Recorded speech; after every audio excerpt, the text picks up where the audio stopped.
Pencaksilat juga melambungkan nama Cimandi dan Minangkabau. Keduanya menjadi ikon pencaksilat Indonesia. Minangkabau dikenal dengan ketangkasan permainan kaki, sementara Cimandi dikenal dengan pertarungan jarak pendek. Pencaksilat juga menyebar dengan adanya penyebaran agama Islam di berbagai wilayah Nusantara pada abad ke-14. Saat Kesultanan Mataram berdiri, bela diri menjadi salah satu perhatian penting bagi para pendirinya. Bagi kerajaan Islam itu, kemiliteran, kanuragan, dan pertahanan menjadi perhatian untuk melindungi dan meningkatkan kesejahteraan rakyat Mataram kala itu. Budayawan Yogyakarta sekaligus praktisi pencaksilat, Kanjeng Raden Tumenggung Tubagus Ali Mustafa atau Gusmus, menyebut pencaksilat mengalami pembaruan saat Kesultanan Mataram berdiri pada tahun 1575. Bela diri mengalami penghalusan senafas dengan ajaran Islam. Unsur kekejaman terutama dalam pertempuran diperhalus, sehingga tak bersifat menganiaya saat membunuh musuh. Pencaksilat dalam masa Mataram merupakan bagian dari kanuragan Mataraman. Gusmus menyebut kanuragan bukan semata-mata urusan bela diri, namun jalan hidup sebagaimana samurai atau para sufi dalam Islam. Menurutnya, Muslim yang memilih menjadi ahli kanuragan harus tekun beribadah menjalankan syariat, selalu berzikir mengingat Allah, berbudi pekerti yang luhur, dan tak boleh melakukan kejahatan atau berbuat kemaksiatan. Kalau di era-era Mataram Islam dulu, yang pada waktu itu dipertegas oleh Sultan Agung waktu itu penyebutannya memang belum silat, tetapi bahasanya kanuragan. Lah kanuragan ini yang sekarang kadang-kadang orang salah kaprah bahwa kanuragan itu identik dengan tenaga dalam. Nah, ini yang kurang pas. Jadi kanuragan ini adalah mengolah raga. Jadi raga yang memang diolah. Dan itu sudah dimulai sejak zaman perlawanan kepada Belanda pada waktu itu, mulai Sultan Agung. Kemudian penyerangan di Batavia sampai beberapa kali, dan sebetulnya beberapa kali juga kita juga dari perlawanan dari Sultan Agung juga berhasil. Nah, sehingga untuk penyebaran kanuragan ini mulai dari Batavia, kemudian merangsek ke sebelah timur, termasuk kalau dulu ya ada namanya Depok Tapos, kemudian terus bergeser sampai Garut, kemudian terus seputar sampai masuk ke Mataram. Ini ranahnya ke era-era itu di Jawa Tengah, itu di daerah Kebumen, Purworejo dan sekitarnya. Ini memang kental dengan aliran-aliran yang berbau Mataram Islam. Dan itulah kenapa banyak aliran-aliran silat atau kanuragan pada masa itu yang memang rujukannya itu di keprajuritan Kesultanan Ngayogyakarta Hadiningrat.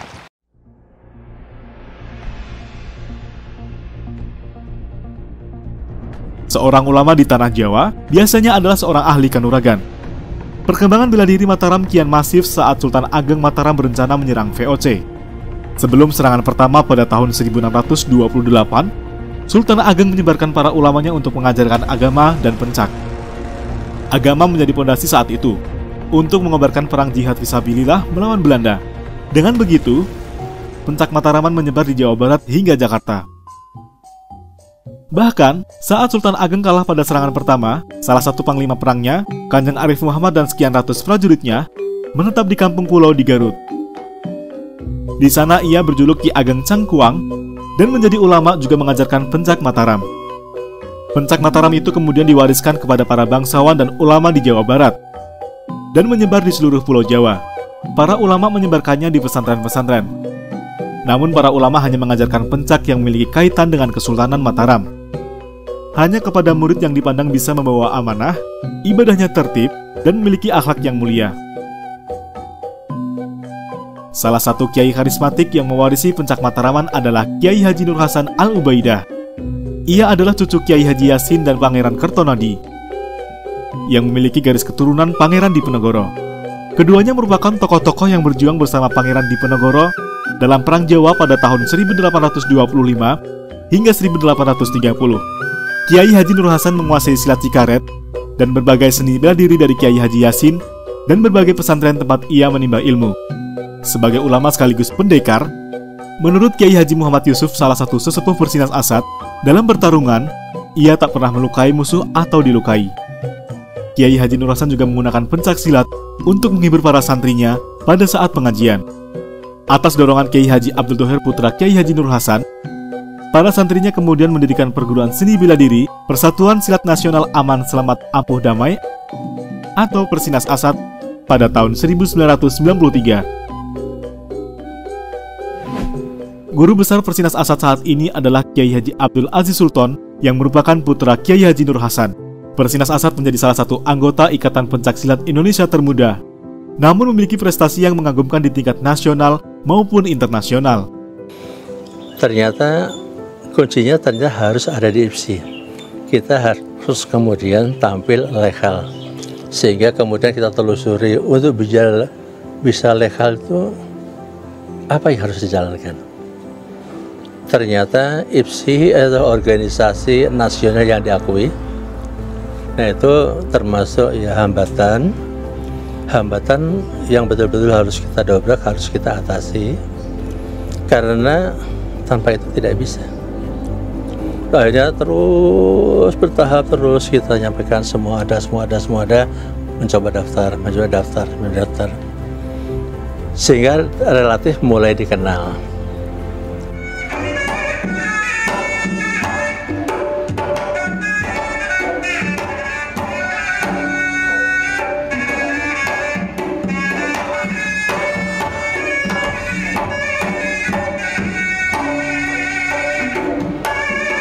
Persinas Asad bertekad melestarikan seni bela diri.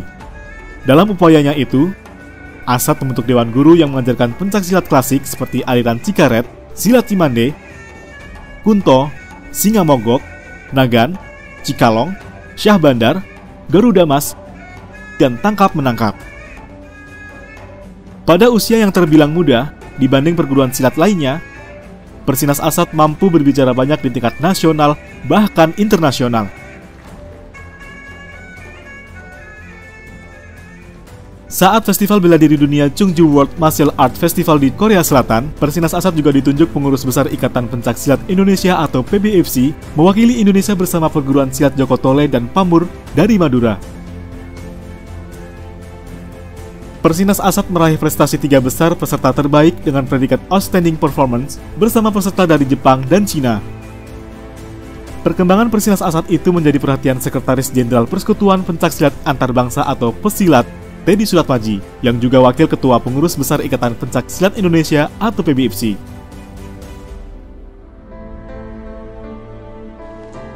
Memang saya pikir kalau jurus-jurusnya, ya tentu semua perguruan punya jurus andalan ya. Tetapi kalau yang dipertandingkan adalah sama jurusnya, itu jurus IPSI. Atau kemudian dinaikkan lagi menjadi jurus persilat seperti teknik-teknik dasarnya, kemudian juga apalagi yang namanya tunggal gana regu yang seninya, sehingga dengan basis ilmu yang sama itu menariknya atlet Persinas Asad itu unggul. Tapi ada faktor lain.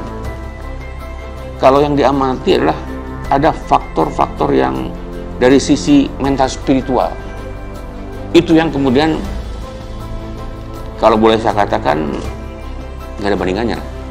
Sebagai contoh, nggak ada atlet Persinas Asad yang kemudian ketika menang terus celebration.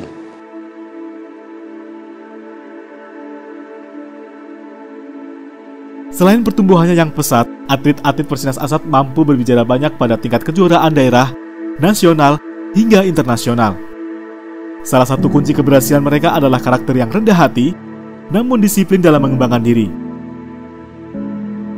Terutama di dalam sikap perilaku bertanding. Selain dia menegakkan sportivitas, terutama hal-hal yang mereka juga berperilaku baik, terutama sikap perilaku pada pelatih, perilaku kepada lawan, dan hal-hal lain yang memang diajarkan selama di majelis taklim yang selama ini membina mental dari para atlet Asad. Jadi mental spiritual adalah makanan pokok dari atlet-atlet kita, atlet-atlet Asad.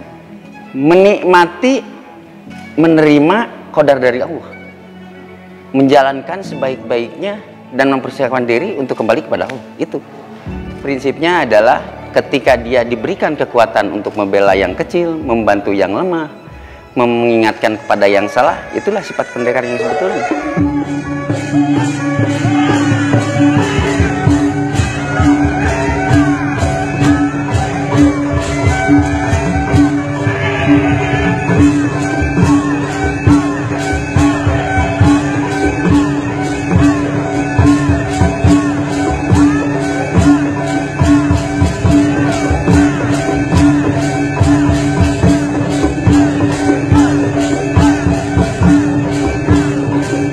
Seni menjadi salah satu elemen penting dalam pencaksilat. Bahkan istilah pencak pada umumnya menggambarkan bentuk seni tarian bela diri dengan musik dan busana tradisional. Seni budaya di Persinas Asad juga dikembangkan dan dilestarikan, yaitu dengan adanya pelestarian 9 aliran di dalam Persinas Asad. Sehingga warga atau anggota Persinas Asad cinta terhadap budaya dan cinta terhadap tanah air sendiri di dalam rangka mewujudkan negara kesatuan Republik Indonesia yang utuh. Di dalam perkembangan seni budaya pencaksilat, tentunya gerakan-gerakannya diambil dari teknik-teknik dasar pencaksilat. Secara umum, teknik-teknik dasar pencaksilat ini terdiri dari ada yang disebut namanya kuda-kuda, sikap pasang, arah, pola langkah, pukulan, tendangan, tangkisan, guntingan, kuncian, dan lain-lain. Teknik-teknik ini dipadukan di dalam gerakan-gerakan yang indah dan menarik, sehingga menjadi sebuah bentuk gerakan yang estetis dan dinamis, dan menjadi penampilan yang menarik, dan itulah pencaksilat seni yang sekarang dikembangkan di Persinas Asad. Pencaksilat bagi Persinas Asad tak sekedar olahraga ataupun bela diri, namun juga untuk membangun kepribadian dan karakter mulia. Perguruan seni bela diri itu menekankan kepatuhan dan ketaatan kepada syariat agama untuk menjadi insan yang mulia, sekaligus melestarikan budaya bangsa.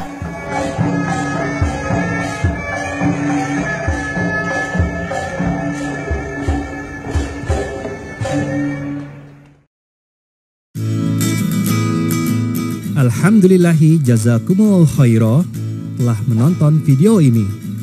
Jangan lupa klik tombol subscribe untuk menunjukkan dukungan ke channel video ini. Dan klik tombol lonceng untuk mendapatkan update video terbaru. Wassalamualaikum warahmatullahi wabarakatuh.